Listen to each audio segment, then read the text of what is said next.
वहीं दूसरी तरफ असदुद्दीन ओवैसी एक बार फिर से अपने बयान की वजह से सुर्खियों में है। ओवैसी ने जर्मनी का हवाला देते हुए बीजेपी पर सवाल उठाए। ओवैसी ने कहा कि आज के हिंदुस्तान में मुसलमानों की हालत वैसी ही है जैसी हालत 1930 की दहाई में हिटलर के दौर में यहूदियों ने देखी। उन्होंने कहा कि जर्मनी में गैस चैम्बर आखिरी पड़ाव था, उसके पहले फिल्में बनती थी, नफरत वाले बयान दिए जाते थे। वही सूरत हाल आज हिंदुस्तान में है।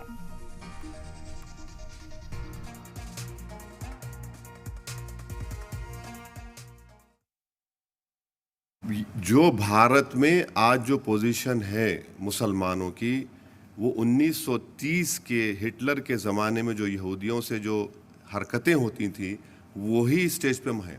मुसलमानों को क्या गैस चेंबर में डाला जा रहा है? गैस चेम्बर नहीं मैडम, गैस चेम्बर आखिरी लिमिट था, आखिरी स्टेप था।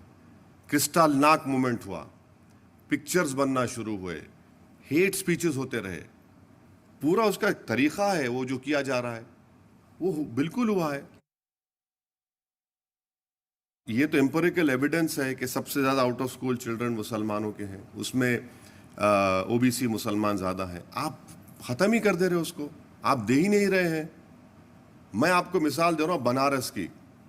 ये हमारे जो अंसारी भाई हैं, बुनकर हैं, बताइए, आप पूछ लीजिए क्या बुरा हाल है उनका वहाँ पर। और आप बोलते हैं सारी दुनिया में बाजा बजाते हैं।